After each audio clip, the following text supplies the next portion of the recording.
importante no es lo que yo diga, sino lo que diga fundamentalmente Kiko y mi compañero y amigo Andreu, que va a hacer las veces de presentador de Kiko, que es un guerrillero, como todos y todas sabéis, guerrillero de la comarca del Bierzo, de Galicia, ¿no? De la agrupación del Bierzo.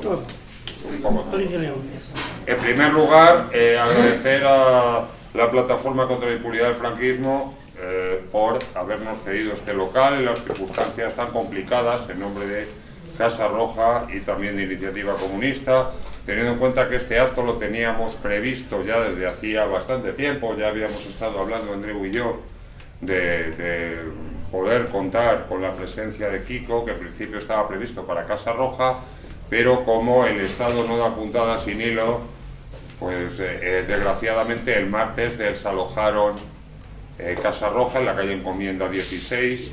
También llama la atención que otras supuestas ocupaciones, como la de Hogar Social Madrid, etcétera, etcétera, incluso otras supuestamente progresistas, pero que son menos hostiles al sistema, pues se mantienen, y cuando se hace una ocupación que intenta plantear el poder popular, plantear actos de esta naturaleza, la represión por parte del Estado y del Poder Judicial es inexorable y además rápida.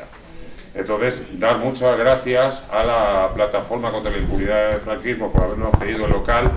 Realmente, sin su colaboración, este acto no se hubiera podido celebrar. Con la Plataforma contra la Impunidad del Franquismo nos unen muchas cosas. Hemos estado en la calle en momentos muy duros, por ejemplo, en la coronación de Felipe VI, cosa que no todo el mundo estuvo, y estamos seguros que vamos a seguir encontrándonos en la calle y en la lucha.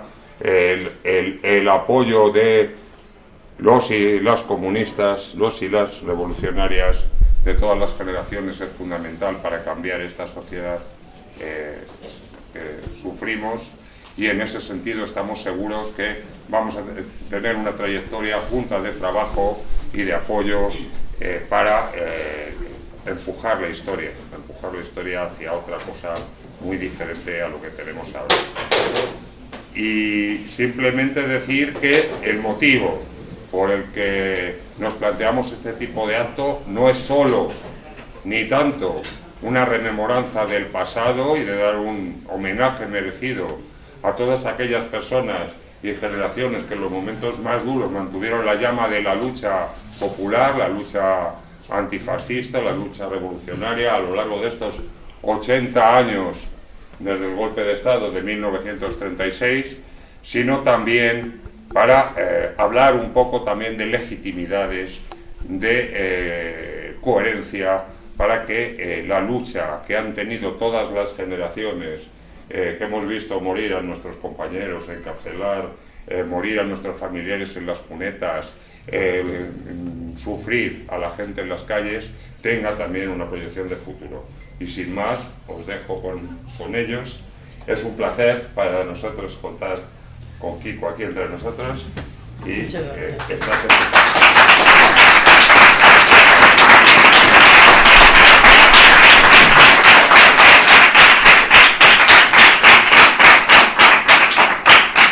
Hola, buenas tardes, ¿me oís al fondo? Sí. Reiterar el agradecimiento que ha hecho Paco a la Plataforma contra la Impunidad, porque con rapidez y eficacia hemos podido gestionar un local muy digno como en el que estamos, por su decoración, por su ubicación y por los participantes que estáis hoy aquí. Y por supuesto extenderlo a Iniciativa Comunista, que es quien ha organizado y ha coordinado que hoy podamos estar todos aquí. Y por supuesto a vosotros. En primer lugar porque es una satisfacción hoy aquí converger 4 generaciones de antifascistas. He mirado así a ojo y desde el más veterano, que creo que es Kiko, aunque puede estar Manuel de Cos, a lo mejor es mayor que tú, pero bueno, hasta chavales que veo de una saludable juventud. Pues bueno, 4 generaciones de antifascistas nos reunimos hoy y me parece que una buena forma de empezar es con el eslogan que tenemos ahí, que habla de un reconocimiento político y jurídico a las víctimas del franquismo. Y por supuesto es una reivindicación con la que estamos de acuerdo, pero creo que se debe extender a un reconocimiento político y jurídico a los que resistieron al fascismo. Tenemos que tener una memoria histórica no plañidera. Efectivamente, el Frente Popular Hubo una sublevación fascista del ejército de África, con el apoyo de la Iglesia, el apoyo de la oligarquía financiera, todo eso es sabido. Con la enorme crueldad con la que el ejército de África, con sus amigos los nazis alemanes, los fascistas italianos, bombardeos sobre poblaciones civiles, en fin, Guernica, el mercado de Alicante, con más de 350 muertos en una mañana de sábado. Es decir, todo ese salvajismo brutal, y desde luego pues tenemos que reivindicar la memoria de las víctimas del franquismo.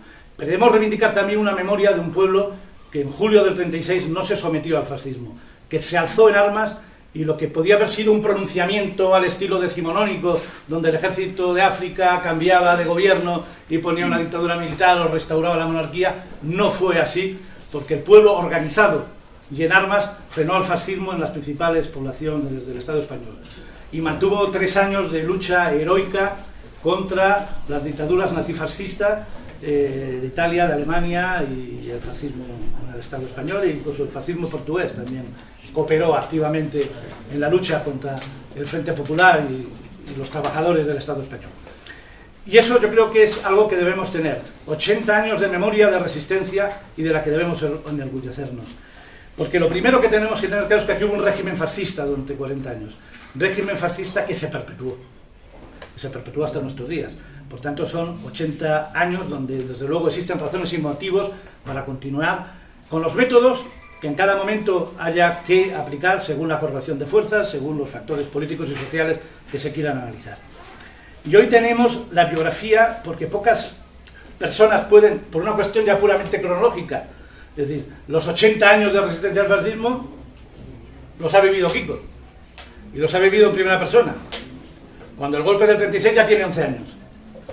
Y la biografía de Kiko, y lo importante es que hable él, porque es el testimonio oral de hechos de los que nosotros podemos haber leído o tenido conocimientos, fundamentalmente pues a través de personas como él, que hoy ya no están lamentablemente con nosotros. Kiko, cuando el golpe fascista a los 11 años, ya ha asistido a los 1 de mayo en Ponferrada con los mineros. Kiko escucha cómo su tío le cuenta cómo la Guardia Civil engaña a los mineros, los hace llegar al centro gubernamental, allí para un parlamentar, asesinan al comandante de la Guardia de Asalto que defendía o que organizaba o representaba o encabezaba las fuerzas republicanas, y los mineros son ametrallados en Ponferrada. Eso lo vive, lo conoce Kiko con 11 años. Kiko conoce porque ya la represión inmediatamente, es decir, se han encontrado fosas muy cerca de Ponferrada con más de 500 cadáveres. Es decir, esa represión que él conoció, que vivió, sintió, padeció, sufrió durante esos años. Kiko cuenta que cuando acabada la guerra había reuniones en su casa, su padre había sido socialista, él siempre decía, pero socialista de los de antes. Él decía ya en 1939-40, el socialista de los de antes, no de estos de ahora. El socialista en Bilbao, ¿no? Se afilió al PSOE, en la tradición socialista de Bilbao en los años 20. Kiko, como nadie sospechaba, en 11 años, actuaba para vigilar, que daba el alto, la voz de alerta, si se producía algún movimiento sospechoso en el pueblo que no concordaba con la normalidad o con lo habitual. Por tanto, estamos hablando de una vida, es decir, marcada por la resistencia antifascista. Y esos 80 años de resistencia fascista han sido varias generaciones, han sido miles, decenas de miles de hombres y de mujeres que han resistido al fascismo, y Kiko ha vivido todo ese periodo. Por tanto, su testimonio es absolutamente hoy insustituible. Kiko, pues bueno, termina de enlace de la guerrilla, trabaja en la minero siderúrgica de Ponferrada 3 años, es decir, participa legalmente, tiene una vida legal y actúa de enlace de la guerrilla desde la legalidad. En 1948 hay algunas detenciones, sale su nombre y tiene que abandonar, por supuesto, la fábrica e incorporarse a la guerrilla. Y es guerrillero en armas, por tanto, es decir, pero también él nos explicará esto, la enorme importancia de los guerrilleros del llano. Es imposible la existencia de un grupo armado, de un grupo guerrillero, si no tiene un sólido y unas sólidas bases populares, que en el Bierzo, desde luego, las tenía, y él nos lo explicará mejor que nadie. Bueno, pues se incorpora a la guerrilla hasta que el año 51, después de muchos avatares, de ciertas traiciones dentro de la propia dirección política del partido en el que él militaba, el Partido Comunista de España, pues tiene que exiliarse a Francia. Se exilian a Francia los últimos 4 guerrilleros del Bierzo. Jalisco, el Atravesado, el Asturiano y Kiko. Hoy solo Kiko puede estar con nosotros. la llegada a Francia. En Francia los franceses, claro, y esto habrá que escribir la historia, esa mítica Francia de las libertades, los franceses lo quieren mandar a la legión extranjera a Vietnam. Claro, un antifascista tiene que negarse a participar en una guerra colonial al servicio de la legión francesa. Bueno, le supone cárcel en Francia, en fin, toda una serie de avatares. Por tanto, estamos hablando de una historia antifascista, no solo del Estado español, sino incluso que se extiende al exilio. Bueno, pues sí, luego continúa su militancia política, y yo creo que las memorias suyas, es guerrillero contra Franco y guerrillero contra el olvido. Creo que esta segunda parte también es importante, porque Kiko ha continuado una guerrilla incansable para reivindicar la memoria de la resistencia guerrillera en los años 40 y principios de los 50. Un olvido, creo que en un artículo decía que a las balas de la Guardia Civil tuvo que combatir luego a las balas del silencio y a las balas de la amnesia, y provocadas muchas veces, o la mayoría de las veces, incluso desde las organizaciones que habían combatido el franquismo y tenían miles de muertos, de fusilados, de asesinados por el fascismo. Esta ya segunda etapa contra el olvido, pues le ha llevado a posicionarse evidentemente contra la ley de amnistía de 1977. Ley de amnistía que en definitiva es la consagración de la impunidad. Es la ley de amnistía que amnistía a los torturadores, la ley de amnistía que amnistía a los fascistas, y en cambio es una ley que no sirve para que se les pueda reconocer a los guerrilleros como lo que fueron, los últimos soldados de la República. Hoy siguen siendo en los archivos a los que se accede, hoy siguen siendo en la denominación oficial, siguen siendo bandoleros, los que fueron soldados de la República y que defendieron el gobierno legítimo y legal del Frente Popular. Bueno, todo esto lo va a explicar Kiko.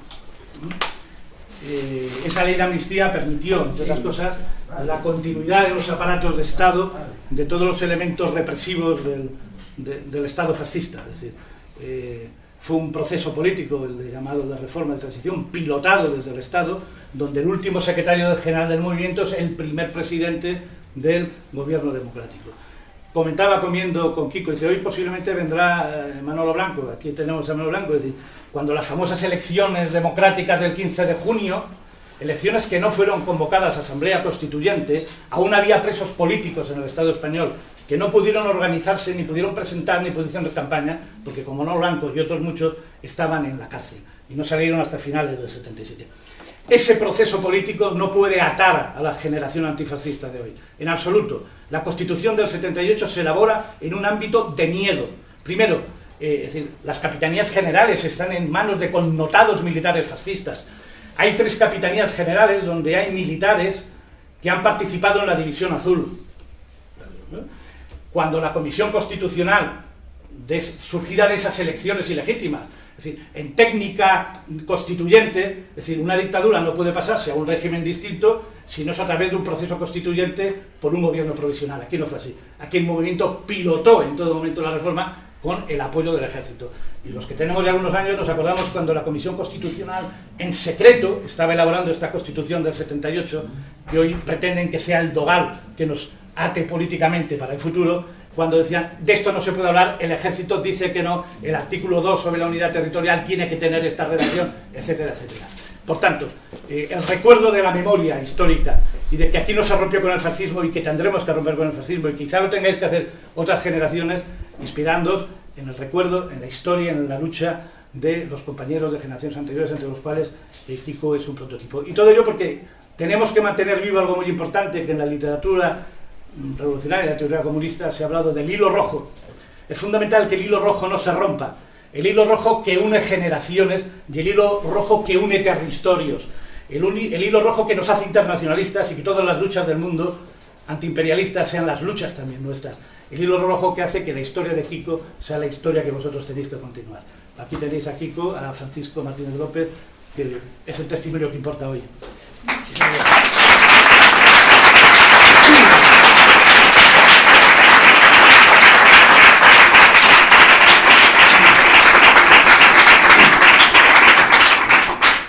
Bien, yo saludo también la acogida de este local y los organizadores del otro que no se pudo realizar, porque es crear espacios de memoria en donde permite de que aquellos que no tuvieron alcance todavía a los testimonios históricos o a la verdadera historia pueden encontrar focos de claridad que les puedan permitir saber cuál es nuestro mundo, el que vivieron nuestros anteriores y el que estamos viviendo. Esto de iniciativa comunista para mí es una gran satisfacción. Soy un comunista desde que tenía 16 años. Cuando yo tenía 16 años me fui a trabajar a la fábrica y allí di con comunistas. Ya era antifascista, ya era republicano, pero allí opto por ser comunista, en el cual me siento todavía comunista, a pesar que yo he convivido también en la lucha antifranquista con una serie de antifascistas que no eran comunistas, eran socialistas, anarquistas, otra cosa, pero un interés común. Mi cultura es la cultura del Frente Popular, y yo, mi generación, los jóvenes de mi edad, de mi pueblo, por ejemplo, somos también producto del primer profesor republicano de la promoción republicana, José Gervasi, que llega a mi pueblo y entonces crea un concepto, una pedagogía de la enseñanza que revoluciona lo que antes no se tenía en mi pueblo. Soy también producto de eso. Y ese profesor era un producto de un sistema que se crea el 14 de abril de 1931. O sea que hay que ver la historia, cuáles son las causas que van determinando luego después ciertos efectos en la vida. Yo soy producto de eso como eran jóvenes de mi pueblo. Soy producto también de estar en un lugar en donde hubo una confrontación en 1934 contra ese gobierno de derechas, el Denio Negro, que se ponía a llevar a cabo las reformas que en el año 31 eran reformas revolucionarias del proyecto de la República. Porque dar la tierra a quien la trabaja es un acto revolucionario en un sistema feudal. Dar la cultura a quien no la tiene es una revolución dentro de un estado en donde el 40 o 50% eran analfabetos. Y darle un acto revolucionario es darle el voto a la mujer que estuvo sometida durante siglos, en donde su personalidad aparecía siempre como una dependencia del macho, del hombre, y que no podía emanciparse. Y eso es lo que nos inspiró aquella sociedad de 1931 a 1936, al menos en aquella 1939, claro, en el conjunto de la España. Y ese es el origen que motiva a una persona que se identifica con unos valores, que naturalmente va conociendo los valores y se compromete con ellos. Cuando yo, por ejemplo, niño, veo que en casa de mis padres tienen un acto de solidaridad con aquellos mineros, o mineros los trabajadores, que también había otros que no eran mineros, de la huelga revolucionaria del 34, en donde hubo más de 2000 asesinados, que las experiencias del franquismo ya se hicieron allí, y donde pasaron por casa de mis padres, y yo, niño, con el concepto de mis padres también, de que los niños podían participar también cuando eran buenas obras y buenos consejos, y yo he podido participar, eso me ha marcado enormemente. Me ha marcado el hecho de la escuela de nuevo tipo, republicana, me ha marcado ese acto, y me marca sobre todo cuando ya en 1936 se mueve el pueblo, la gente, que sin tener una afiliación política, todo el mundo, pues ese trabajo generoso de sacar los 30.000 presos de las cárceles. Eso era un ejemplo ya, el pueblo participando a más allá de las ideologías en el tema de cuál era la importancia en ese momento que desemboca en el Frente Popular, para hacerlo. Frente Popular en donde, bueno, también maduramos una cultura, la cultura de la unidad en la diversidad, que parece que en algunos sectores eso no puede, es inviable, es incompatible. Pues fue compatible. Y fue compatible y eso ha producido la sublevación del fascismo, claro. El Frente Popular era un elemento que iniciaba España por otros derroteros, donde el pueblo era protagonista. Y se dice, por ejemplo, se vio muy bien en el momento de que cuando hay la sublevación, el pueblo responde, y es el pueblo que responde contra la sublevación fascista. Y cuando hablamos del pueblo, en el término de lo que fue más tarde la resistencia armada contra el franquismo, se origina justamente ahí, se inspira en los movimientos del 34, se inspira en lo que fue el Frente Popular y se inspira en lo que fue la respuesta de un pueblo en contra de la sublevación fascista. Y así nace lo que fue en aquella región. Yo voy a hablar más de aquella región, porque aquella región tiene también a lo mejor ciertas características singulares por el momento y el lugar, que también hay que situarlo en el proceso de lucha. Pues nacen los huidos. ¿Huir de qué? Porque allí fue ocupado inmediatamente, en el día 20 de julio del 36, fue ocupada toda aquella zona. Y la demostración de la ocupación, de la liberación de la España franquista, eran los asesinatos. Se sembraron las calles y las cunetas de muertos. Y el que pudo escapar a eso se ha convertido en un huido.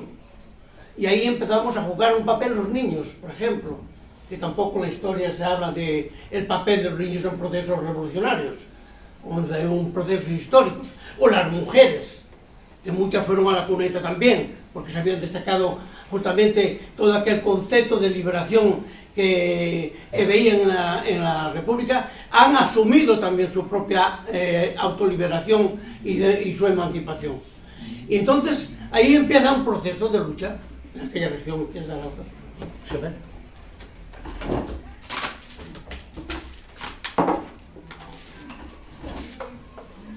Entonces el hecho de que yo hoy tengo 91 años, hace 75 que estoy en la lucha, no quiere decir que mis experiencias, así en abstracto, pueden ser un mensaje para las luchas de hoy.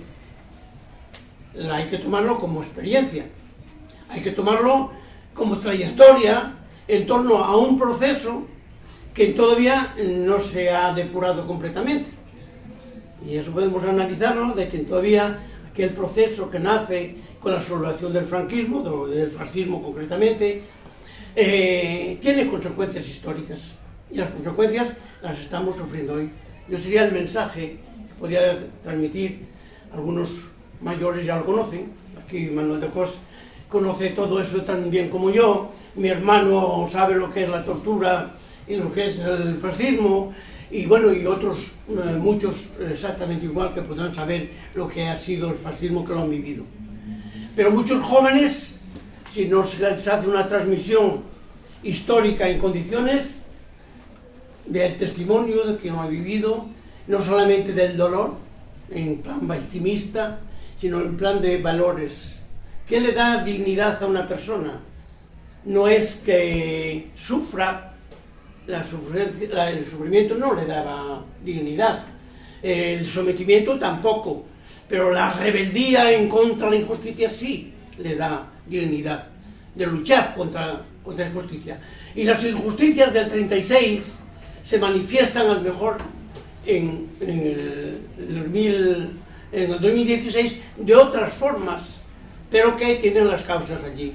Eso es lo que se llama memoria. Tener la memoria, una memoria democrática, no la memoria del dolor, sino tener la memoria de todo aquello que puede ser un elemento de liberación y de participación ciudadana, que es lo importante. Porque nadie va a liberarnos si no nos liberamos nosotros mismos. Y yo es ahí la importancia de buscar el punto común y dejar las utopías. Muchas veces, es verdad que exageramos algunas veces en nuestras utopías, cuando nos configuramos con una sociedad perfecta, en donde no haya las injusticias, pero claro, eso hay que construirlo. y se construye desde los medios que tenemos, desde los medios que hay, pero sobre todo se construye cuando se busca el punto común de un movimiento social que puede permitir avanzar y no estar en la expectativa o siempre, por ejemplo, en el resentimiento. Las características, por ejemplo, de aquella región, en donde el movimiento de huidos es un movimiento autónomo del pueblo, y que huyen y que están protegidos por la sociedad, por nosotros los niños, yo en aquella época, por las mujeres, automáticamente se enraiza dentro de la sociedad en donde actúa ese movimiento. Más tarde se estructura, viene movimiento de acción, movimiento guerrillero, pero su emanación es el pueblo, es la sociedad. Yo cuando digo, no digo, por ejemplo, guerrilla, digo movimiento guerrillero. ¿Por qué movimiento guerrillero? Porque el movimiento guerrillero es todo aquello que está implicado dentro de la lucha armada, el que lleva las armas, o el que le protege, o el que le sirve de desarrollo. La mayor parte de nosotros, últimamente, cuando yo era de los más jóvenes, pero la mayor parte de nosotros en los años 47, 48, en aquella zona, éramos gente que no habíamos hecho la guerra, no habíamos sido los iniciadores de la guerrilla, habían sido otros. Los otros habían sido nuestros maestros. ¿Y por qué aquella generación joven que no había participado y que no había sufrido justamente el ir a la cuneta, como fueron muchos, porque éramos demasiado jóvenes, aunque a algunos también les tocó, pero bueno, a mi opinión no les ha tocado? ¿Por qué aquellos primeros luchadores estaban vinculados con la sociedad? Y era un movimiento popular, que en la historia, incluso en la historia que la mejor que se puede escribir sobre lo que ha sido el movimiento armado contra el franquismo, tampoco tiene todos los elementos, porque no se ha hecho un estudio científico de lo que ha sido el movimiento que se llamó movimiento guerrillero, pero que se inicia siendo un movimiento popular de autodefensa, ocultándose de la represión. Entonces, automáticamente, eso le priva de pensar qué es una guerrilla, qué es un movimiento guerrillero. No fue el invento ni de unos idílicos personajes que quisieron ponerse en clandestinidad, ni alguien que lo elaboró desde Moscú o desde Nueva York. No, se creó en las aldeas, se creó allí en la sociedad. Y eso es lo que le dio ese propio carácter popular que yo quiero defender en las condiciones de guerrilla.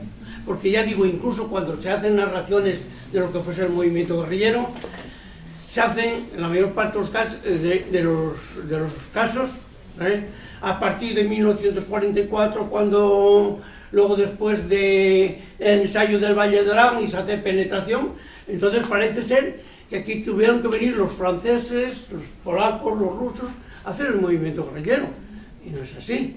El movimiento guerrillero nació con gente que no había salido del país, porque los que fueron fuera también lucharon, porque no han luchado. ¿Cuántos españoles lucharon en Francia, por ejemplo, dentro del movimiento guerrillero? Pero sin embargo, la esencia propia que el pueblo, desde 1939, 36 en mi zona, no se ha resignado hasta 1945, vinieron a liberarnos, hombre, ese pueblo siguió luchando. Y esa era la esencia de la lucha del pueblo. Porque luego después, a partir del 45, tampoco ha sido una alternativa. No fue una alternativa porque otros factores han jugado en el terreno de la importancia en el plano internacional en donde se resituaba España, en la política de bloques, en la Guerra Fría, y automáticamente los apoyos que el régimen franquista iba a tener en detrimento del apoyo de la opción republicana, no solamente de los guerrilleros, sino de todo un pueblo que esperaba justamente que la implicación del franquismo le llevase a una condena ya en Nuremberg. Franco tenía que estar en Nuremberg ya condenado, porque había participado en la estrategia del fascismo internacional, llevando a los campos de exterminio como en Albatera o o en la isla San Simón o en otros lugares de España, se habían creado antes aquí los campos de exterminio antes que en Alemania. O sea que no esperaron, era ya el ensayo para allá. Y automáticamente, con el apoyo del fascismo internacional, se crea en España esos focos de represión en contra de los demócratas, que era idéntico a lo que se han jugado en Nuremberg. Y no se hizo. Y no se hizo por estrategia de intereses extranjeros al pueblo. A quien se traiciona no es a la parte de los guerrilleros que pudiéramos quedar todavía en España, unos 10 o 15.000, no sé cuántos, era una minoría al lado del pueblo. Se traiciona al pueblo, se traicionan las opciones de 1936 que vota por la República y en un proceso transformador de España, o de, al menos de reformas, que le permitan superar toda la situación económica y política dentro de nuestro país.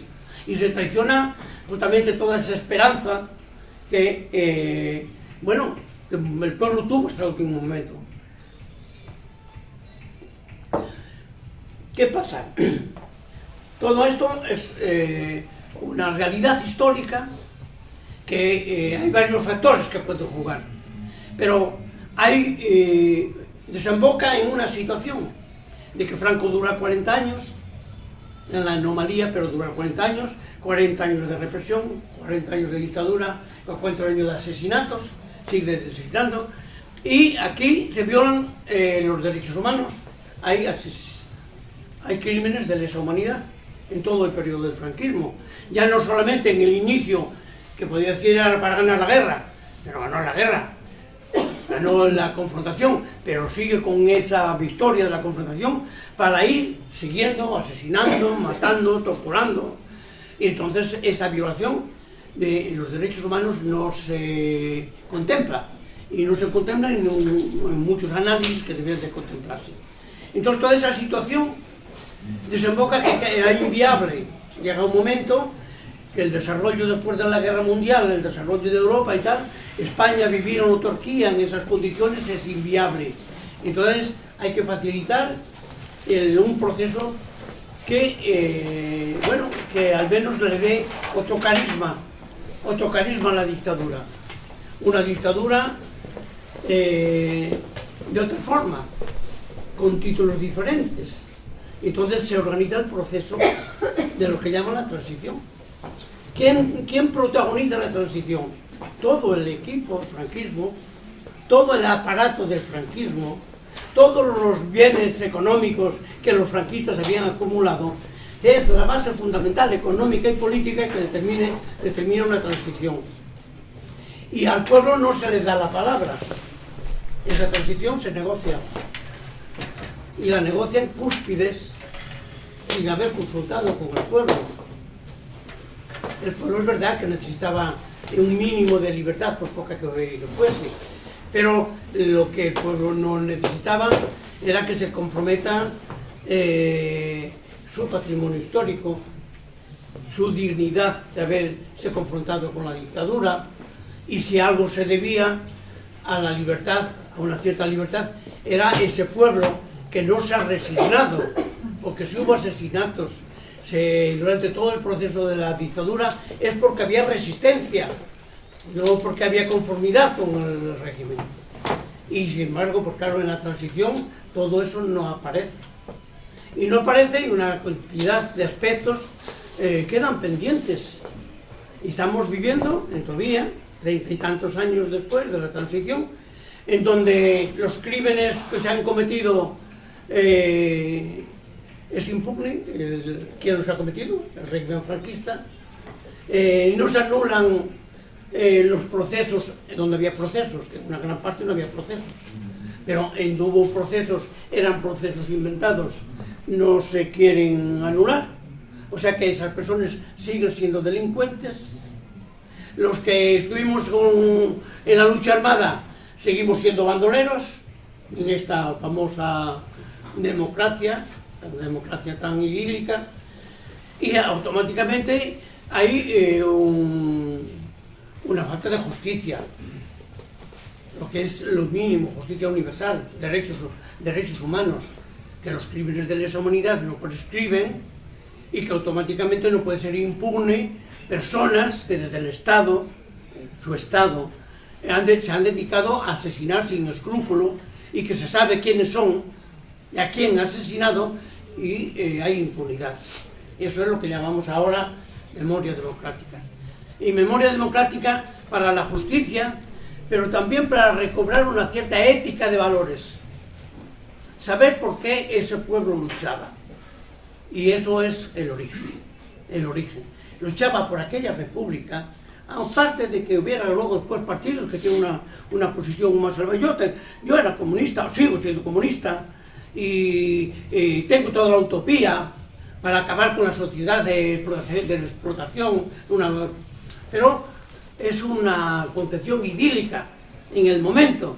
En el momento hay etapas, y en esa etapa, yo comunista, estoy de acuerdo de actuar para cumplir esa etapa con un anarquista, con un socialista, con un sin partido, con quien sea que quiera hacer esa parte de camino, que es el camino de todos, justamente para llegar a acabar con unas anomalías políticas, históricas, económicas que tenemos actualmente, que es una herencia de todo el pasado. Yo lo veo así. Y entonces, bueno, yo me apunté a esta parte, a esta faceta, cuando pude venir del exilio, de ser guerrillero por esa memoria. Y digo guerrillero porque me obligaron a ser guerrillero. Tenía que ser el Estado. Y yo no podía pretender ser guerrillero cuando hay un Estado asume lo que yo reivindico. Lo que reivindico yo, lo que reivindican los que queremos de que justamente poner en valor todo lo que había sido aquel combate en contra de la dictadura y por la democracia. Pero como el Estado no lo asume, entonces tenemos que actuar ya en guerrillero, tenemos que crear asociaciones y tenemos que luchar al margen de las instituciones. Las instituciones no asumen el problema de acabar una vez por todas con esa tragedia que duró 40 años y que ha ensuciado a España en tanto que un país digno de su propia libertad, de su propia construcción. Y no lo es digno porque son 4 que tienen el poder y no dejan al pueblo que tenga justamente esa dignidad como un pueblo que se llama pueblo de país democrático, que ejerce la democracia. Aquí no se ejerce la democracia. Y aquí es mentira que los españoles son iguales ante la ley. No, no somos todos los mismos. En ningún plano somos todos los mismos, justamente por esa anomalía. Entonces, el espíritu de creatividad de una sociedad, y yo lo digo para los jóvenes, aquel entusiasmo que incluso con todas las dificultades teníamos los jóvenes de mi generación, que nos habíamos motivado justamente por aquellos primeros impactos que nos habían dado aquellos contactos, aquellos pocos conocimientos que teníamos, de que con la República el pueblo era protagonista y que automáticamente nos comportábamos en protagonistas, pues en la juventud de hoy le es más difícil si no conoce ese proceso histórico y es capaz de aplicar ese concepto de protagonismo social, protagonismo popular en la actualidad. Y en vez de sufrir las consecuencias en la sumisión, pues podrá sufrir alguna consecuencia, pero es más digno sufrirlo en la rebeldía. En la rebeldía, en la unidad, justamente por un proyecto que sea un proyecto transformador que le permita al menos tener utopía, al menos pensar que puede conseguir algo y no sucumbir ante un poder inmuable porque no hay correlación de fuerzas que le permita justamente moverse. En fin, es en ese sentido que yo puedo hablar como testimonio de mi época y de mi trayectoria. Mi trayectoria ha sido lucha. Y ha sido lucha, he perdido todas las batallas. He perdido la batalla militar, porque Franco ha beneficiado de poderes que nosotros no teníamos. He perdido la batalla política en la transición. Yo no existo, mi generación no ha existido. Y es La ocultación, olvido, no han existido. Aquí hubo un milagro democrático, lo han gestionado entre unas personalidades y automáticamente le han dado a ese regalo de esa democracia tan idílica y tan buena, que no hubo muertes, que hubo muchas en el transcurso de la transición, a España.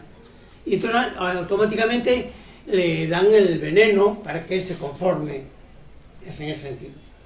Pero los que hemos quedado olvidados de la historia y hemos seguido luchando, estamos haciendo vivir la dignidad de las personas por no conformarse y ser capaces de confrontarse con lo que es injusto. Y con lo que es injusto contra las injusticias. Y eso era bueno antes y es bueno ahora.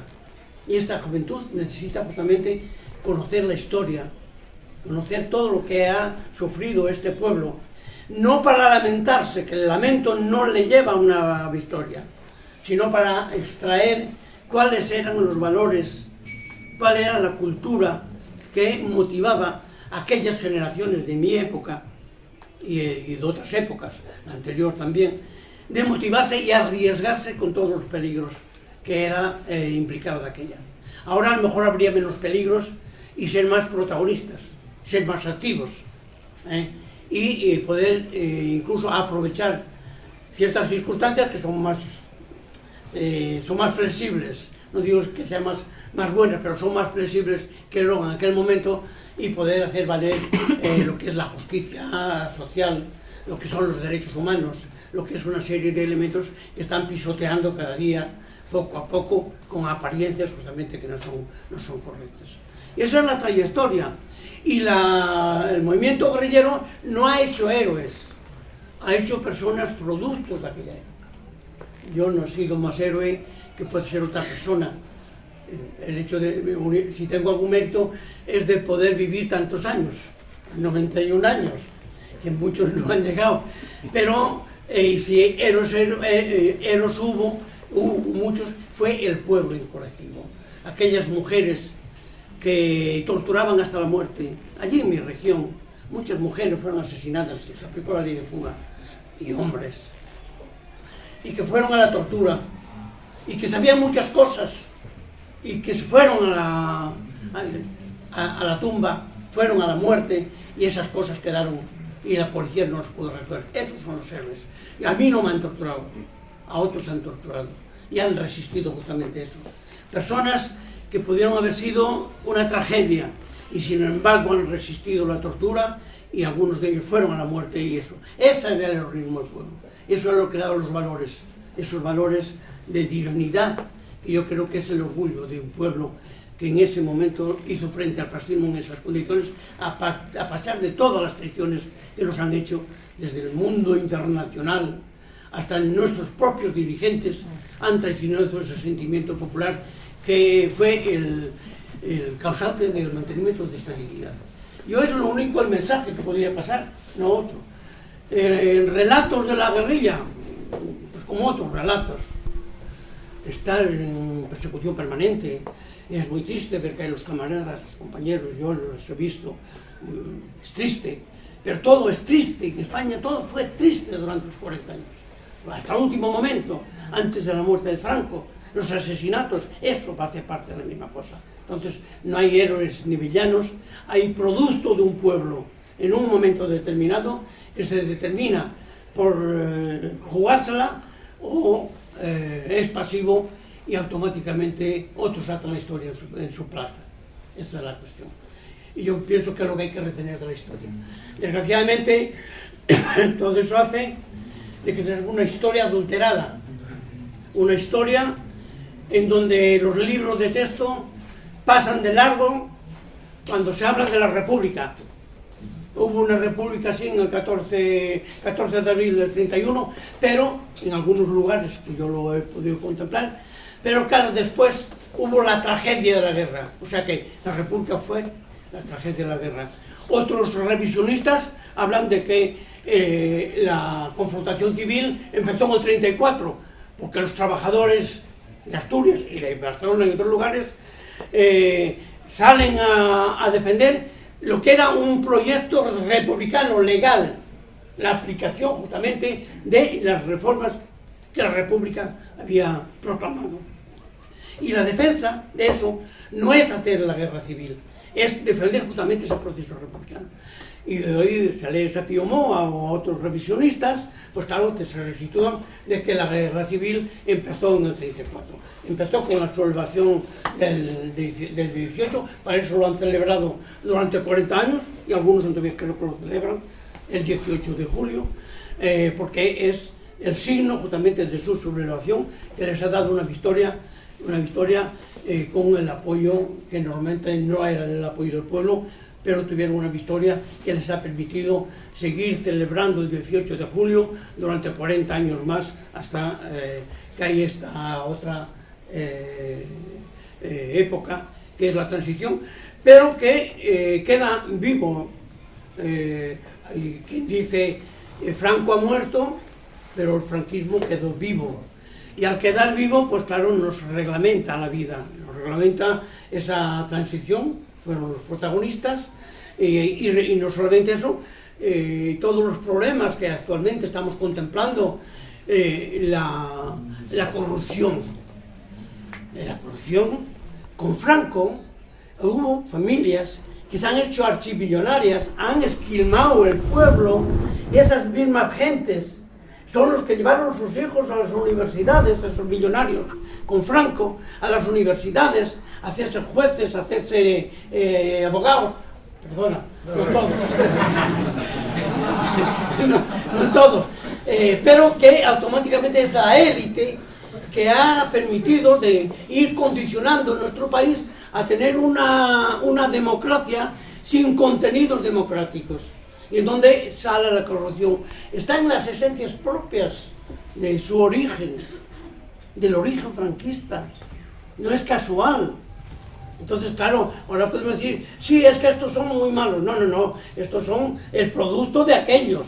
Pues justamente porque no hubo aquí justicia y porque no hubo una ética democrática que en las escuelas, en los libros de texto, en todos los círculos populares, se tenga en cuenta ese concepto de ética democrática. Vivir en democracia no es vivir en cada uno hace lo que quiera. Tiene una reglamentación, es la reglamentación de respetar al otro, de respetar al diferente. Esa es la democracia. Aquí el que tiene la caja no respeta al diferente, se la lleva a su casa. Es la situación que se plantea. Y yo creo que en esos términos, compañeros, sobre todo la juventud, que hay que ver la historia, no la historia ni como un drama, una tragedia sí, pero que tiene solución a condición que cada uno de nosotros tenga conciencia que queremos ser un ser dentro de la sociedad con plenos derechos y plena capacidad para crear nuestra propia historia, y que la historia de España no sea dentro de 10 o 20 o 15 años lo que está en este momento, porque este momento es justamente los residuos del franquismo que no ha sido depurado en las buenas condiciones. Perdonad, yo me quiero parar aquí porque podemos hablar de otras cosas. Sí, abrimos el debate.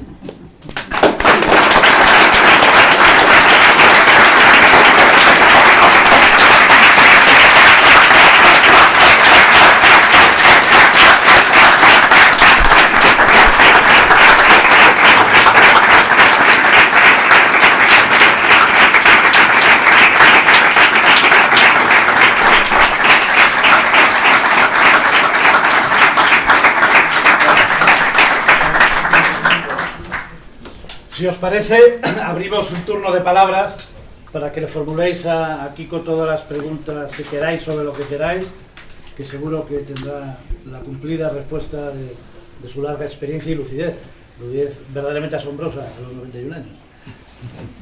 Bueno, ahí hay una palabra. ¿Pregunta? Gracias por el relato, por venir. Bueno, yo quiero una pregunta algo más actual. Con su militancia y con su experiencia, ¿qué le parece el resultado de la ley del 26 de diciembre, la 52-2007 del 26 de diciembre, o conocida como Ley de Memoria Histórica, en la que, bueno, uno de sus artículos habla de quitar los símbolos del franquismo siempre y cuando estos no afecten a la religión o estos no afecten al patrimonio, ¿no? Lo cual es cuanto menos paradójico, porque en el Cerro de Los Ángeles hay unos placas en el que se honra al franquismo puro y duro, ¿no? Entonces, bueno, mi pregunta es, ¿qué le parece a usted ese intento de atraerse a las personas que reclaman una justicia, pero que, bueno, en el fondo no ha sido más que algo bastante, desde mi punto de vista, turbio, porque desde mi punto de vista es una falta de respeto para lo que se ha venido haciendo, para los luchadores como usted o para las personas que, los vencidos en general, los que fueron, los que se exiliaron, los que murieron en la cuneta. Entonces, ¿qué le parece esa ley y las anteriores leyes? Porque no es la única, en realidad hay otras tantas anteriores a esa. Y bueno, ¿qué punto ve usted de futuro en ese sentido? Gracias. Sí, la pregunta es... Bueno, mira, es una situación prevista. Yo trabajo en la Asociación Archivo, Guerra y Exilio.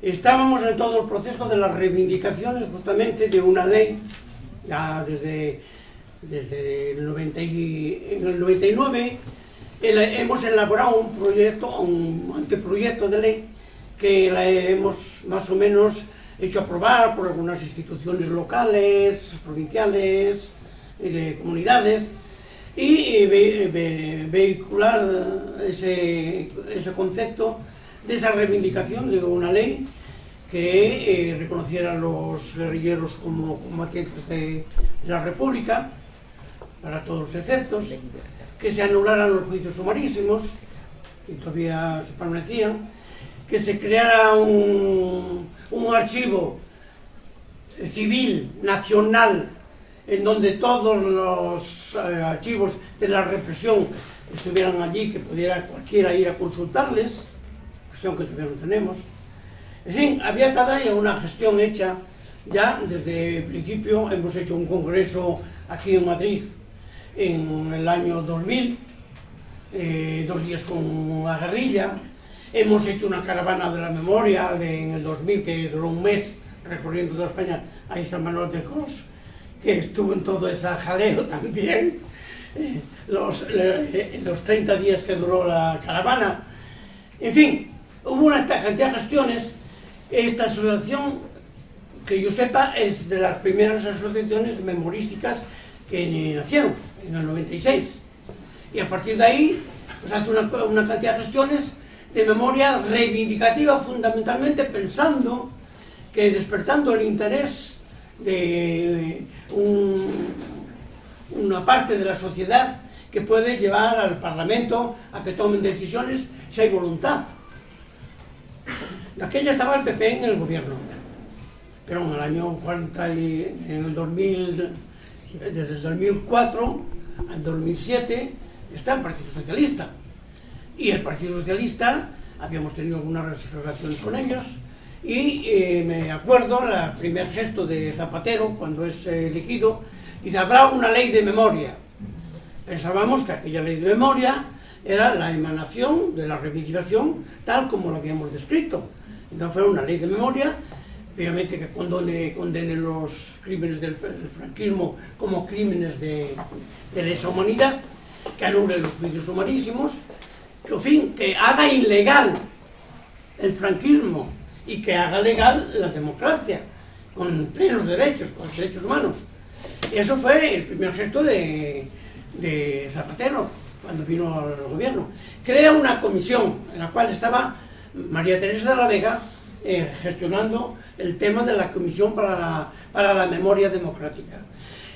Convoca, de aquella había ya algunas otras asociaciones, convoca un encuentro aquí en Madrid con las asociaciones, 7 u 8 asociaciones que en aquel momento eran las punteras en el orden de la reivindicación.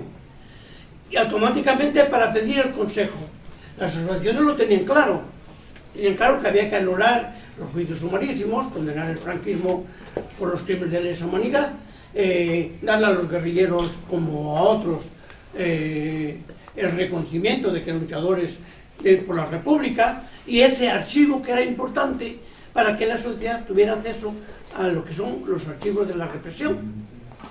Bueno, hizo un compromiso, el compromiso de que, bueno, seguiríamos elaborando. Ya no hubo más encuentros y se lo sacaron del bolsillo el Partido Socialista con la complicidad de algún otro partido. Lo cierto es que todos los partidos votaron esa ley, que es la ley, es ni más ni menos que legalizar el punto final sin resolver los problemas. Se acabaron los problemas en la transición, es lo que dice la ley, aunque diga algo de las cuestiones de quitar los símbolos, si quieren, si no tienen un sentido cultural, o sea que una ambigüedad, y del otro nada, Entonces, ¿qué quieres que te diga? Eso es ni más ni menos que aquello que eran todavía, en fin, estaban en efervescencia porque había una reivindicación popular, la quieren aplacar con una ley, y con una ley ya no se habla más del problema, pero es la ley de punto final que no resolvió ningún problema. Y la prueba es que tenemos en todavía la situación exactamente como antes de la ley, aparte de algún símbolo que se pueda quitar, pero contra la voluntad siempre, donde haya una institución que sea contraria, tiene que ser forzado para que se quite un símbolo franquista, y hacen todo lo posible para no hacerlo. Esa es mi opinión sobre la ley. ¿Algún compañero o compañera? ¿La pregunta? Yo tengo una pregunta que seguro que te han hecho 200.000 veces, pero bueno, tengo que hacerte. Sí, que es una pregunta que seguramente te han hecho muchas veces, que era un poco ¿cómo es la clandestinidad? ¿Cómo es el día a día en la guerrilla, o sea, en la clandestinidad, eso, el haber ya terminada la guerra, o sea, pasado el 39, con todo un ejército, toda una policía, todo un aparato del Estado, pues buscándos a ti y a otros tantos y otras tantas, ¿no? ¿Cómo es el día a día sabiendo que hay toda esa maquinaria que está contra ti?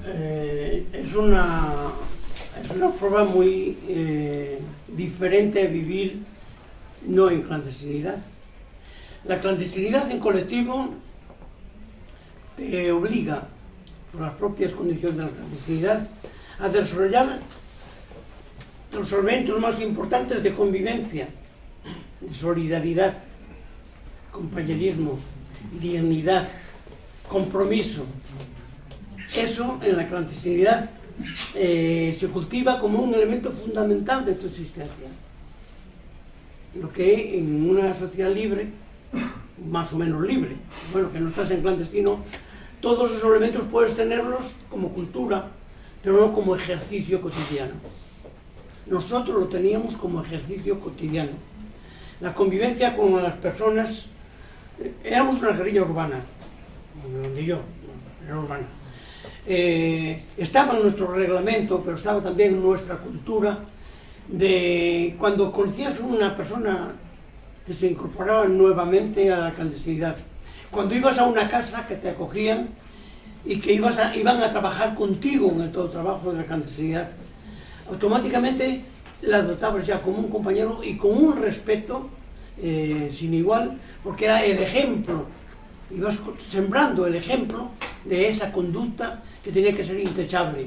Teníamos un enemigo muy fuerte para lo que éramos nosotros, en todos los órdenes, y había que hacerle frente no solamente con las armas, sino con sus calumnias, con su denigración, con todo lo que también hacían de propaganda, y había que dar el ejemplo contrario, y además, claro, es que iban en nuestras propias condiciones, pero es una escuela en ese orden, sobre todo de la camaradería. La camaradería es que cuando tú estás con un compañero en la guerrilla, por ejemplo, y que tienes un combate, tú sin él no eres nadie, y él sin ti tampoco. Eso ya en lo más dramático.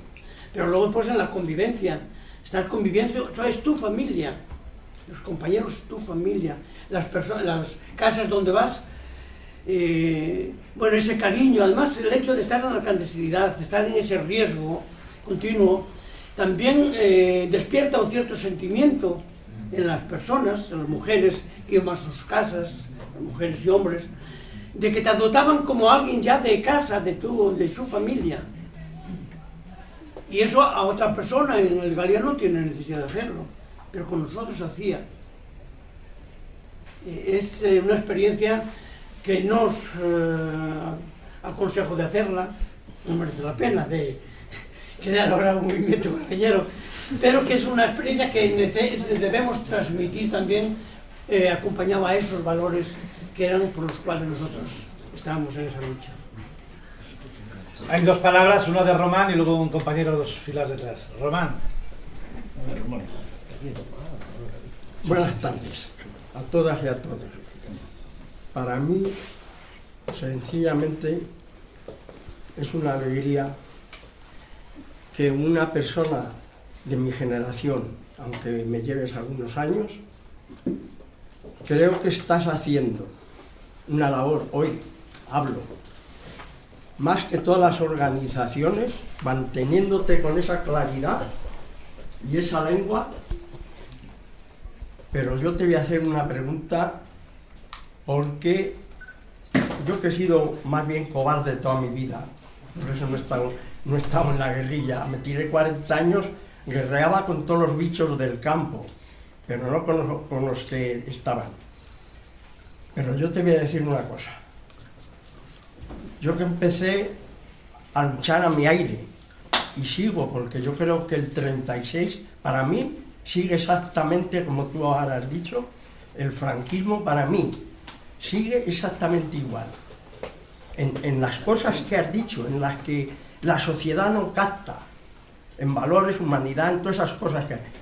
Pero digo yo una cosa, no me entra en la cabeza, ni puedo entender este país, a esta situación de 80 años aplastado este pueblo, y que creo, yo estoy convencido, que eso que hemos dicho la izquierda y que seguimos diciendo desde esa transición, si no hubiera habido tanto estómago adhesivo y tanto de nuestro lado, yo no puedo llegar a entender, y hoy sigo sin entender, cómo se han pasado siglos y siglos, o años y años y días, y llegamos al día de hoy, y la gente, la mayoría, yo hablo de lo que vivo, y donde convivo y con quien convivo, le trae sin cuidado eso de el saber la historia, la justicia. No me quiero extender mucho, o sea, yo estoy bastante más derrotado, porque vosotros no habéis sido nunca derrotados, pero yo sí, yo estoy derrotado en un país donde es imposible hablar. Yo hablo donde vivo, y con quien convivo. No les interesa esta conversación, y eso es horrible.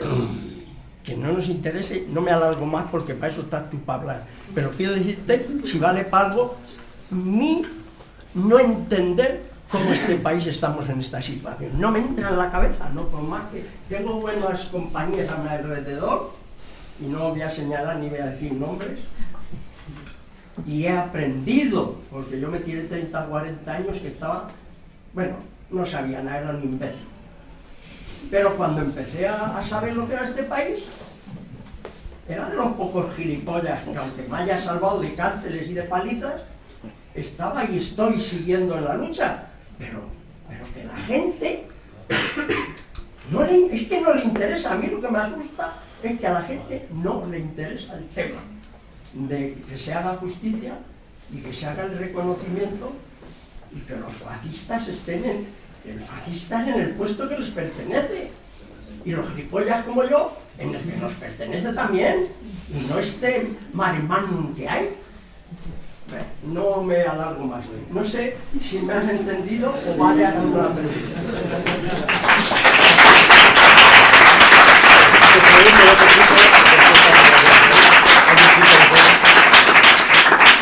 Hay sido una palabra pedida, si quieres preguntas y Kiko responde en conjunto a las dos. Sí, bueno, yo soy de esos personajes y particularmente sí me interesa también, primero la brillante exposición que ha hecho Kiko y bueno, tanto la vigencia de su lucha como la actualidad de la que vivimos. Hay una cosa que no sé si he entendido bien o no, que es un poco cuando hablabas de los puntos mínimos, de la unidad popular, etcétera, etcétera, porque a mí particularmente me horroriza la unidad que me piden ahora, o que nos piden ahora, ¿no?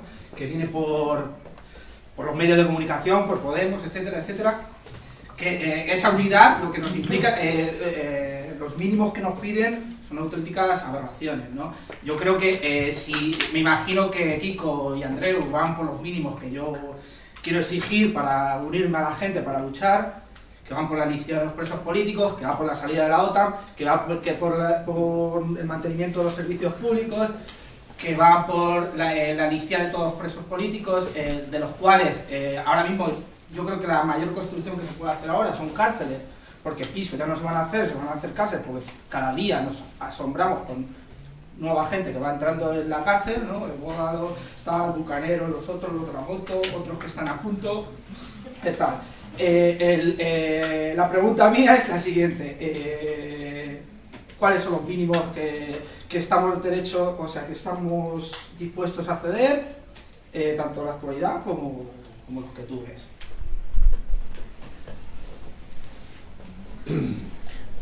Bueno, el camarada dice pesimista porque esta sociedad no nos comprende, ¿verdad? No nos comprende como quisiéramos que nos comprendiera. Es que tenemos todas las razones para que nos comprenda, poniéndose en su piel, poniéndose en cómo captan la política, por ejemplo. Nosotros les damos un mensaje de compromiso político. Otros dieron otro mensaje. La sociedad está en una situación determinada de captación. ¿Qué es eso de la política? Es que la imagen que se les ha dado de la política desde la transición aquí, que era, bueno, lo diferente del franquismo. Lo del franquismo estaba claro. Era la dictadura, Pablo Itense tieso. Unos cuantos privilegiados y los otros represión. Entonces pero había un factor que quedó del franquismo, que es el miedo a comprometerse si no tienes la garantía que tu compromiso te va a llevar a alguna victoria. El pueblo se había comprometido en la lucha y duró 40 años, 2 generaciones, bajo la bota del franquismo. Entonces, para algunas personas de aquella época, su reacción es el trauma de la impotencia. No podremos nunca. Y si más te comprometes, más vas a sufrir. Porque mira tal, eso era el lema de algunas personas que haber sentido un orgullo, aunque hubieran sufrido las consecuencias de la represión, decir, sí, pero era digno aquella persona. Y tenían aquellos valores. No, que quedan traumatizados, algunos familiares o amigos tal, no te metas porque mira lo que le pasó a fulano, mira lo que pasó. Y eso es un virus que quedó en la sociedad. Un virus. El miedo. Hoy hay jóvenes que ni saben lo que se pasó en aquella época porque ni la historia se lo han contado y heredaron un concepto del miedo, de impotencia. Hay algo superior que no te deja ejercer tu voluntad. Y automáticamente eso es una cultura que fue bajando en las mentes, primeramente por la represión franquista y luego porque nos han dado el modelo desde cúspides en donde el pueblo no intervino y no se le ha reconocido la soberanía del pueblo, ni siquiera valorar aquellas luchas que el pueblo había tenido como un ejemplo. Nos hablan de Agustina de Aragón, muy bien, en contra de la invasión napoleónica, una sola mujer. Miles de mujeres hubo luchando en contra de la dictadura y no se menciona ninguna. Que han muerto están en las cunetas, que han muerto en la tortura, y no, y la transición no les ha dado el espacio para que el pueblo sepa que hubo heroínas también, que lucharon en contra del fascismo, y héroes, y que fueron a la muerte, y que eso es digno. Y en otras coyunturas, que no es la época del 40, como el fascismo internacional en auge, es otra época, esa misma energía puede tener victorias y no las tiene, porque justamente está dominado por eso, porque se ha cultivado el tema del miedo, el tema que la sociedad no intervenga, no haya protagonismo popular, no haya intervención popular, y automáticamente llegamos que hay una cierta impotencia, visto desde ese lado. Yo valoraría, incluso aunque seamos mínimos, aquí lo tenemos. No creo que ninguno de nosotros somos ausentes a querer ser protagonistas de la historia. Nos queremos interesar en qué mundo vivimos y qué alternativas podemos tener. Creo que todo el mundo que estamos aquí, es verdad que somos una minoría, pero podemos ser mayoría si somos capaces de que nuestro mensaje vaya ampliándose en la sociedad. ¿Qué es lo que tenemos que hacer?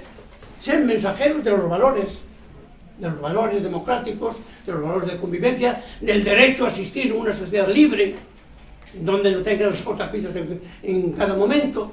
En fin, todos esos valores hay que ir propagándolos, y no hace falta haber sido un guerrillero para decirlo. Hombre, yo estoy aquí, pero vosotros podéis estar en otro lugar, igual que estoy yo aquí, con vosotros.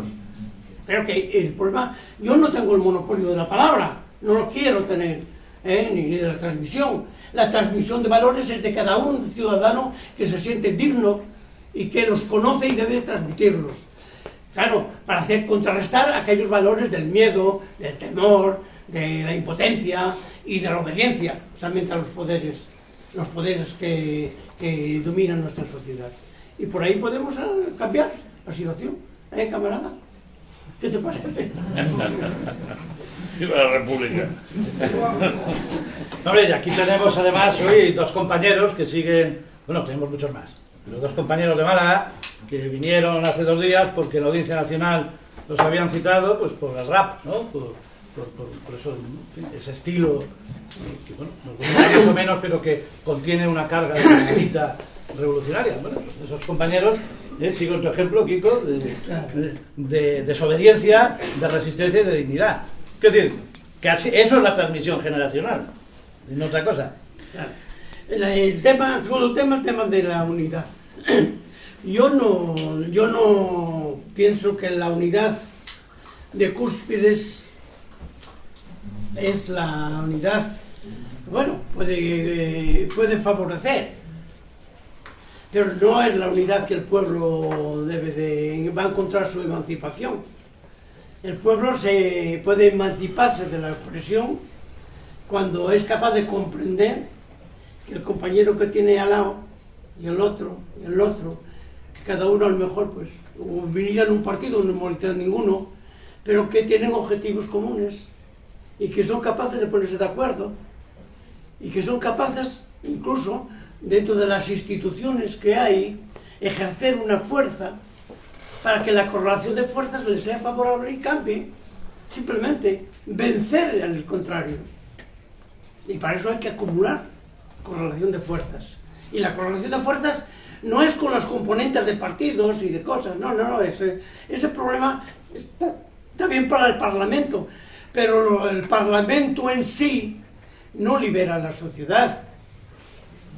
Es una gestión de un gobierno, de un poder que está gestionando el sistema, pero si las esencias del sistema son esencias que son perjudicables a la mayoría de la sociedad, lo que tiene que es que cambiar las esencias del sistema, así de claro, y para eso tiene que unirse.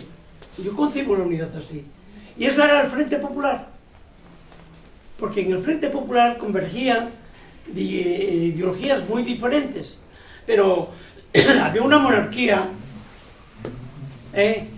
bueno, había una derecha en peligro, que eran los monárquicos, que era reciente todavía, que se había proclamado la República, que querían volver a las viejas formas, la tierra para los feudales, la ignorancia dentro de los pueblos y la iglesia para llevarlos a convencer de que no había que aprender porque era malo para el alma, que el obrero debía dar gracias al patrón porque le daba trabajo, aunque le pagase la mitad de lo que merecía, ¿comprendes?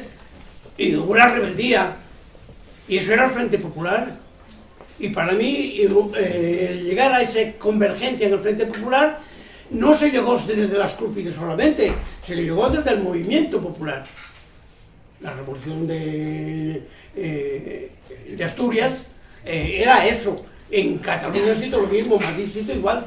Entonces había que oponerle una fuerza justamente a eso, que quería parar el proceso de transformación, aunque fuese lenta, pero que iba en la vía de que sobre todo el pueblo jugaba un papel, no eran solamente las instituciones, y hay que ver la unidad desde ese punto de vista.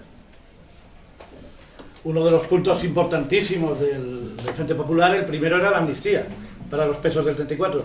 Fíjate si aglutinó esa consigna de la amnistía, que hasta el movimiento libertario, históricamente refractario a participación política, pidió el voto para el Frente Popular, es decir, para sacar a los presos comunistas, socialistas, anarquistas, republicanos. Yo creo que es un ejemplo.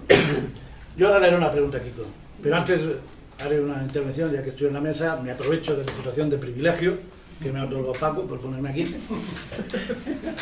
Mira, es decir, una idea muy simple. La Constitución del 78 y el régimen político nacido de la transición nace sobre un inmenso delito de lesa humanidad. La definición jurídica, y por eso los abogados no son solo que Lenin era abogado y Fidel Castro también. La definición de delito de lesa humanidad es toda violencia, todo ataque sistemático contra un grupo humano por razón de su ideología. El fascismo asesinó a decenas de miles de personas por su ideología republicana, socialista, comunista, anarquista. Aún hoy, 130.000 personas están en fosas sin identificar. Esa es la herencia del 18 de julio. Y su continuidad es la Constitución del 78.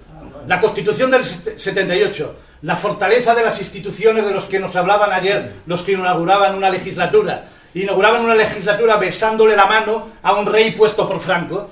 Esa es la legitimidad política de la Constitución del 78. Los 130.000 fusilados de forma extrajudicial, claro, todos, que yacen en cunetas, más las decenas de miles que fueron fusilados en consejos de guerra y asesinados en sacas de falangistas. Esa legitimidad es la que se transmite, es la legitimidad de los asesinos. Y por tanto, es decir, no podemos nunca aceptar su herencia del 78. No podemos aceptar su ley de amnistía, donde se autoamnistiaron. Es decir, los que tenemos cierta edad, había una consigna que era disolución de los cuerpos represivos y amnistía total. Iban unidas. Tú no podías concebir la amnistía para los antifascistas de la mano de la policía de los fascistas que mataban a los antifascistas. La ley de amnistía que pactaron en el Congreso, y ahí va la pregunta, porque tu partido pactó esa ley de amnistía. No es una imputación personal, ni mucho menos. Has demostrado esa ley de amnistía donde al final, en el último trámite, introducen de Rondón un artículo, lo introduce Martín Villa, introduce un artículo donde pues, las fuerzas y cuerpos de seguridad del Estado quedan amnistiadas de toda responsabilidad que pudiese haber surgido de la persecución a personas por sus razones de ideas. Más o menos, eso es lo que dice. Y esa ley se votó con el apoyo del PSOE, que en definitiva el PSOE, refundado, como nos ha explicado Alfredo Grimaldo en numerosas obras, es un PSOE que se refunda en Suresnes para hacer eso, para garantizar la continuidad del franquismo y la inserción de la burguesía española en el Estado capitalista europeo y en la OTAN. Pero el PC también. Y el PC os sacrificó. ¿Sí? Os volvió a sacrificar. Os sacrificó el 48 y el 50 y volvió a sacrificar.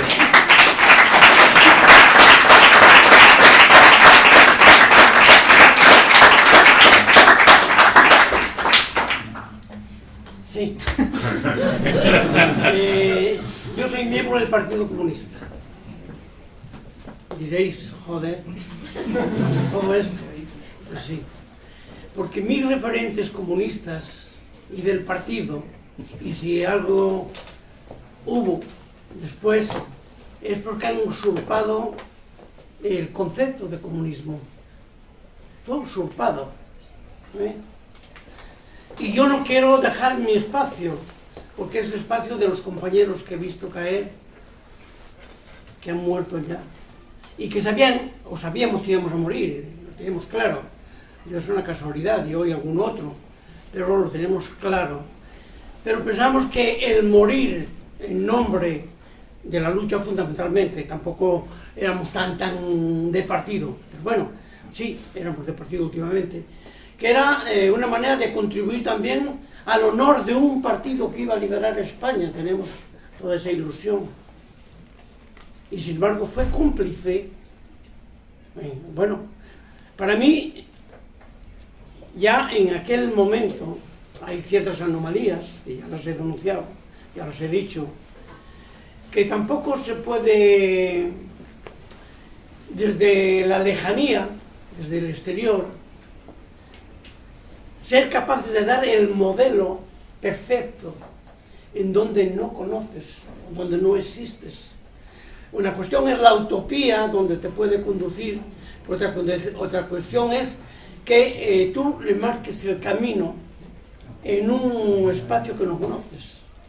Ya hubo ciertos inconvenientes en el momento de la lucha armada, de mi partido, porque se elaboraron también conceptos desde el exterior que no cuajaban a lo que era la lucha del pueblo, que estaba viviéndolo, que lo había creado, ese espacio de lucha lo había creado el pueblo, y se intentaba intervenir desde fuera con conceptos que eran extraños, y eso chocaba. Y eso no contradice el concepto de la ideología, mucho menos, sino de la táctica, o del método. Cuando yo llego a París con mis compañeros, quiero aclarar ese problema. Y en ese momento el partido había perdido una batalla, solamente que había, bueno, digo el partido, la dirección del partido, es muy diferente. La dirección del partido había invertido en una serie de propaganda, en Mundo Obrero y otras cosas, querer utilizar el movimiento de la guerrilla, el movimiento guerrillero, como su destacamento y su ejército liberador de España. Abusó de ese tema, porque había otros que no eran comunistas también, que estaban en la lucha. Pero bueno, tuvo en ese momento la ocasión de hacer lo que no lo hizo ningún partido. El Partido Socialista no asumió, ya aquella, aunque había socialistas, no ha asumido el problema de la lucha armada. El movimiento de anarquista, pues no mucho tampoco. Y cuando llegó el momento de definir el campo en la estrategia mundial, en la división de los dos bloques, comunistas y socialistas, optan por el campo occidental, en donde que hay que parar la lucha armada. Y el Partido Comunista dice, no, hay que continuarla.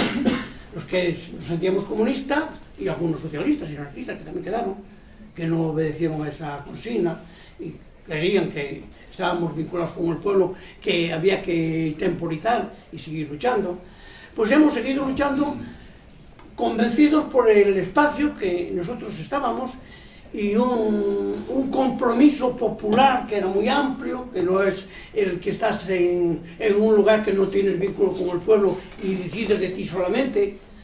Nosotros, el abandonar la lucha, era abandonar todo aquel espacio de apoyo popular, que era el alma de la guerrilla. Entonces, porque eres resistente a salir. Pero bueno, llega un momento que te derrotan. Y nosotros hemos comprendido la derrota, los pocos que hemos quedado, y salimos a Francia. Pero todas esas anomalías, cuando llegamos a París, hemos querido aclararlas. Pero el Partido Comunista, la dirección del Partido Comunista en ese momento, había abandonado, ya no era su lucha. Ya no contabilizaba eso como un patrimonio del partido. Eso era ajeno. Y automáticamente ahí se empieza a cimentar el silencio. Entonces no me extrañó luego después, aunque yo he mantenido siempre la confianza de que, bueno, la vuelta a la normalidad, a la legalidad, todas estas cuestiones tendrán un espacio de clarificación. Pero claro, cuando hay la transición, justamente contribuyen enormemente a dejar esa cláusula en la ocultación. No ha existido. no se menciona.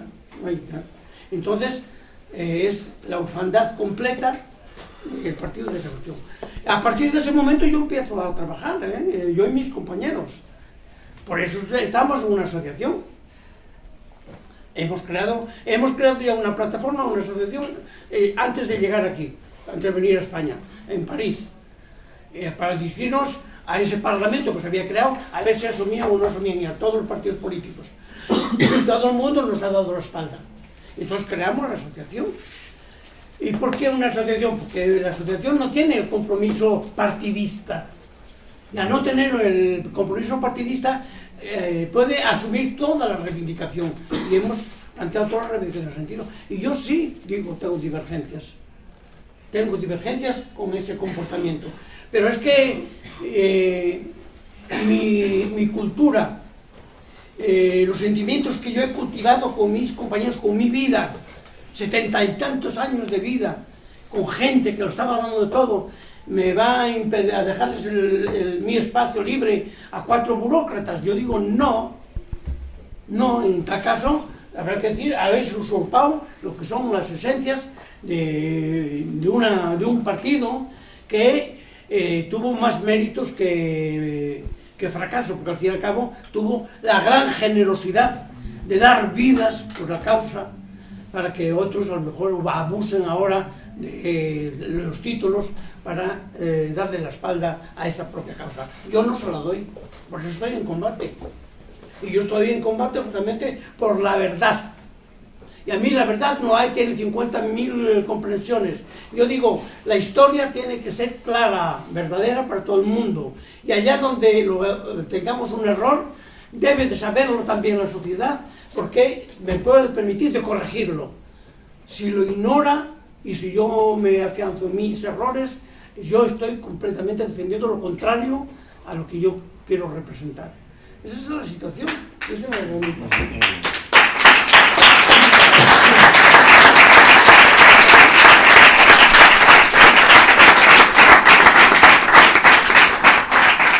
La pregunta iba en ese sentido, no era para poner un aprieto a Kiko, sino para que pudiese decir que es la memoria de los decenas de camaradas que él vio morir asesinados la que lo ha mantenido en este partido, pese al silencio de las sucesivas direcciones. ¿Sí, compañero? Pues a mí me gustaría hacer una intervención, la verdad, primero darte gracias aquí por darnos tu testimonio, por transmitirnos tu experiencia. Veníamos hablando antes de una herencia y hablábamos en un sentido muy negativo de la herencia del franquismo, pero yo quisiera hablar de otra herencia que para mí es mucho más importante y que no es la herencia de 4 finques o de una casa, sino es precisamente la herencia, pues en mi caso, de Chobret del 34, pero también de todos los paisanos y paisanas que estuvisteis allí luchando años y años por lo que considerabas que era una sociedad muchísimo mejor. Y además creo que la herencia que la gente joven tenemos que llevarnos ahora mismo fueron 2 cosas que a mí me parecen importantísimas. Lo primero, que uno no puede ser militante comunista en este caso sin tener unos profundos valores y respeto hacia su pueblo, hacia su clase. Y lo segundo, que es en el trabajo donde uno representa toda la ideología y todos los valores que tiene. Y es en el trabajo humilde de día a día donde uno transmite toda su ideología y todos sus valores. Entonces también, para completar esa herencia que yo quiero recibir hoy, a mí prestaríame mucho que nos contéis un poco qué movía a la juventud de entonces, que teníais que asumir una disciplina y una posición de combate abierto contra el monstruo del fascismo. Muchas gracias.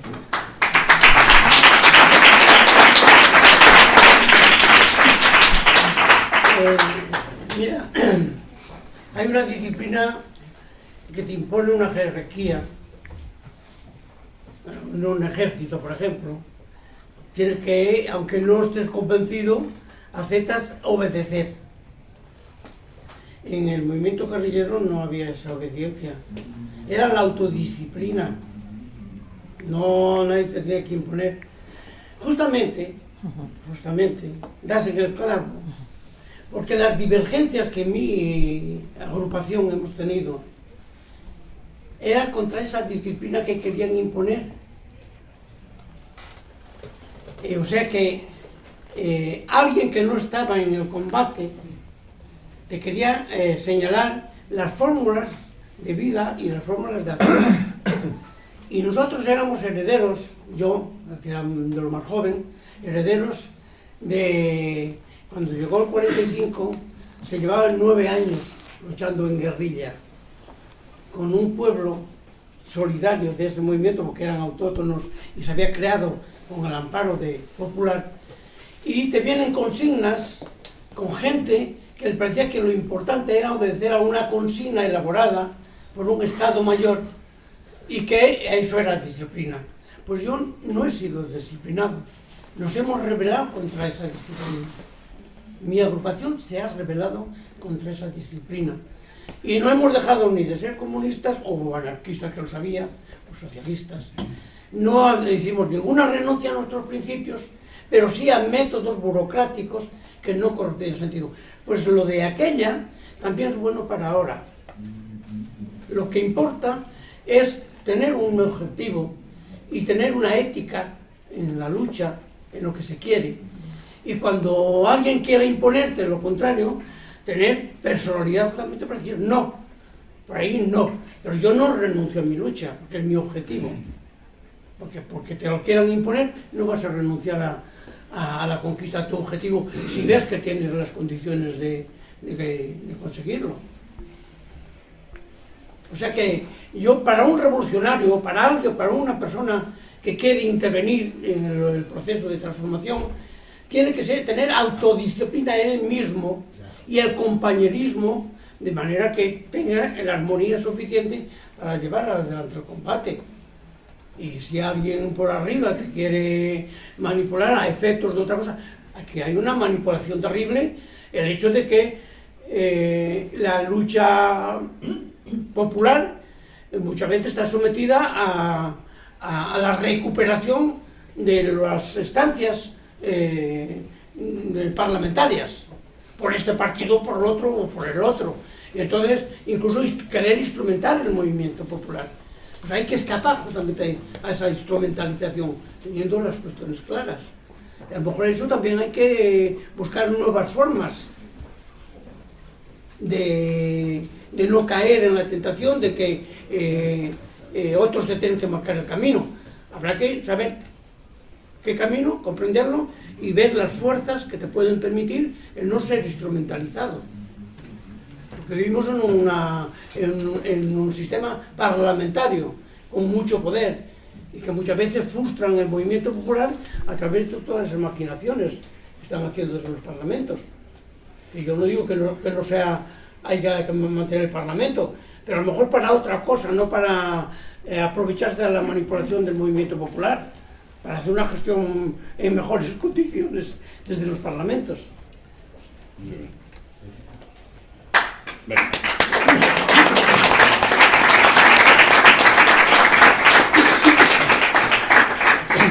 Kiko explica en su libro, al hilo de tu intervención, de los métodos burocráticos. Yo creo que es una forma para aligerar de la imposición de métodos burocráticos de marcianos que no conocían la guerrilla. Vosotros eres una guerrilla enraizado con el pueblo. Tú de hecho cuentas que aunque os tenía por el monte, tú dormías en casa todos los días, en casas de pueblo. Pues llegan unos marcianos, sabemos quiénes son ya, que les dicen que han de poner su uniforme, que los guerrilleros que iban por los pueblos eran uniformados y además que han de tener un campamento central. Eso es alguien que elabora una táctica para una región, el Bierzo, Galicia y tal, absolutamente marciana, alguien que no ha estado allí, no tiene y le impone, ojo, y trató de imponer a sangre y liquidando a muchos guerrilleros que se pusieron, no es una broma. Pues un ejemplo de consignas burocráticas que llegan de Marte. ¿Alguna pregunta más? Muy bien, una preguntita. Buenas tardes. Buenas. Un saludo en nombre del Movimiento de Apoyo al Pueblo Peruano. ¿Me escuchan? Porque esto lo vemos. Sí, te vemos. Yo quiero, en primer lugar, saludar, ¿no?, este tipo de eventos. Nos aclara muchas cosas de lo que ha sucedido aquí en este país, ¿no?, sobre todo al pueblo español, ¿no? Nosotros somos un movimiento progresista donde somos agrupados peruanos, algunos que han nacido aquí y peruanos que hemos venido de nuestro país y nos hemos adaptado aquí a este país, encima de todas las vicisitudes que es alejarnos de nuestra patria, de nuestra familia, de nuestros hijos. Y también dentro de nuestro movimiento también hay personas de aquí, nativas de aquí, que nos apoyan, personas progresistas, ¿no? Yo quiero hacer una pregunta, ¿no? Me quedo un poco en duda de lo que ha explicado, ¿no? Que ha explicado usted sobre la utopía. Mi pregunta depende de manera subjetiva. En primer lugar, la lucha de los pueblos, lo que han expresado aquí es lo mismo, ¿no? Lo mismo hemos pasado en Perú del 80 al 92, tuvimos una guerra civil, una guerra popular, donde el campesinado y el obrero se levantó en contra de un sistema imperante en Perú, que mantenía en pobreza extrema a la gente, al campesinado y al obrero. En esta guerra pues pasó todo lo que explican ustedes, hubo muchos genocidios de parte del Estado, desapariciones de pueblos enteros, de campesinos. Entonces, precisamente ahora estamos también en esa lucha, ¿no? Por luchar por nuestros presos políticos, que aún siguen 25 años dentro de las cárceles. Tenemos aún un penal militar dentro de Perú, donde está precisamente el doctor Abimael Guzmán, por 25 años, en una celda de 2x2, y prácticamente violentando sus derechos fundamentales. Sobre la utopía, ¿no? Yo le quisiera preguntar, en este momento donde el capitalismo burgués golpea a los pueblos del mundo, no solamente a España, ¿no? Caso Perú, también, ¿no? Golpea a los pueblos en sentido en crear más desocupación, más miseria y sobre todo en arrancar sus derechos fundamentales a sus libertades democráticas, ¿no? Quisiera preguntarle, ¿usted cree aún que es utopía el socialismo, el comunismo, el camino hacia el socialismo, el comunismo, aún es una utopía en estos momentos que el imperialismo vive pues su crisis económica más grande y en lo que estamos pagando las consecuencias el pueblo, ¿no? No los que manejan el poder, sino el pueblo pagamos esas consecuencias. ¿Es aún una utopía creer que puede haber socialismo, comunismo? Esa es mi pregunta.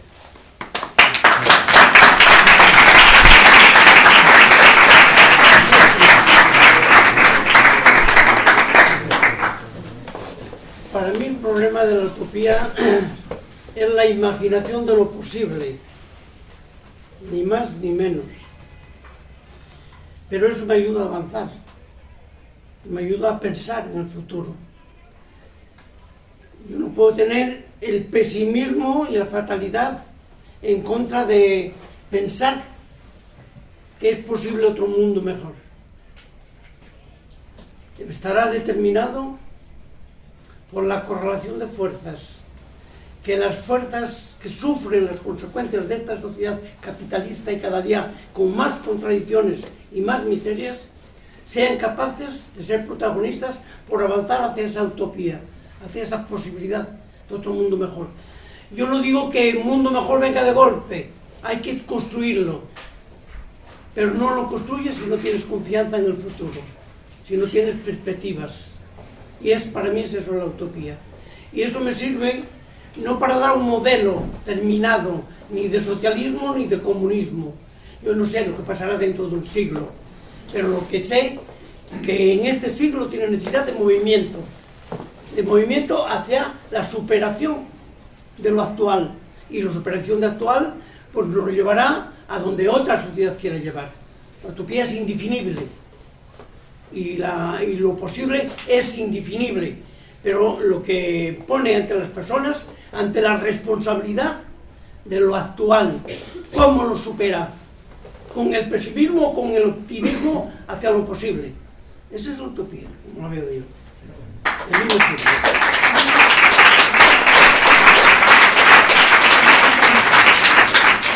Si os parece, tenemos una palabra más, y salvo que alguien considere que tiene algo que decir, la pida la palabra también, y vamos concluyendo. Pregunta, compañero.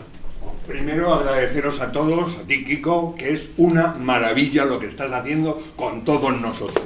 Un verdadero encanto a 2016 que se manifieste una persona con la rotundidad y la claridad y tus años y aquí. Gracias.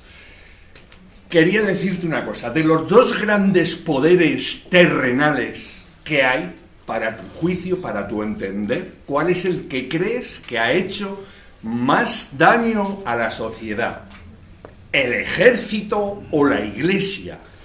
El fascismo no ha tenido capacidad de superarse más, no puede ser más criminal de criminal de criminal.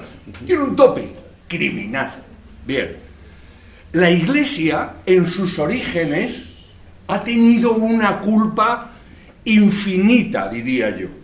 Bien, pero es que no le ha pasado lo mismo que al fascismo, porque el cientifismo, que nada más que nos queda levitar, concentrar tipo, es tan sumamente desproporcionado que evidencia día a día, segundo a segundo, lo distante que está de hacer daño. ¿Quién tiene y ha tenido y tendrá más capacidad para sobrecoger con el miedo, como tú dices, al ser humano? ¿Los ejércitos o las religiones? Las religiones que trabajan el cerebro, el pensamiento, y automáticamente neutralizan la sociedad. Y los ejércitos son más fuertes a medida que la sociedad es más débil, en el momento que no tiene aspiraciones, porque la religión le ofrece el cambio en otro mundo, automáticamente, pues claro, muchos temporizan a que se mueran.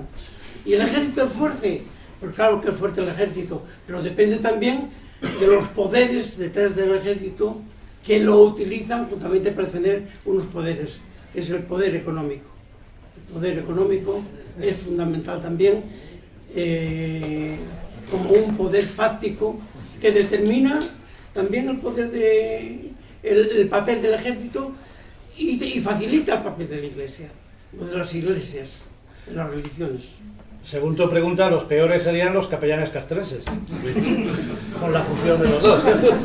Yo siento, mira, muchas veces me pone ese problema. La iglesia, con todo respeto, algunos curas, que algunos han sido asesinados por la brigadilla, y que muchos curas en aquella región han colaborado con la guerrilla. Que también hay que diferenciar, porque eran los curas del pueblo. Por eso que no hay que ver igual las jerarquías, ni en la iglesia, ni en la política. Las jerarquías muchas veces no hay que confundirlas con el pueblo. El sentimiento del pueblo muchas veces es otra cosa que no está representado en las grandes jerarquías, ni tampoco en la iglesia. Si quieres llevarte una alegría, lee el libro de Kiko, y te dirán lo que le pasó al cura de Orellán. Te llevas tu alegría. Agradecer vuestra presencia activa, vuestra participación, y por supuesto agradecer la presencia del incombustible Kiko. Si hay alguien incombustible, es evidentemente Francisco Martínez López Kiko. Vale, gracias.